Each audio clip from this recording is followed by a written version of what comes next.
Kailangan talaga inuuto eh. Hinahaluan pa ng treats bago kainin talaga. Hindi siya kakain eh. Pag hindi mo nilagyan ng mga treats eh. Good boy. Ayan na. Hindi kainin mo.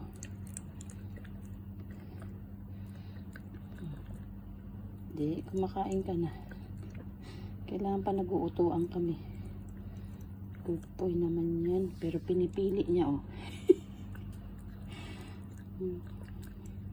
Pero maya yan, ayan, unti-unti niya na makakain. Hindi. Kain ka din. Ayun lang, inuuto lang natin sila para kumain. Kailangan lagyan natin ng mga pagkain nila.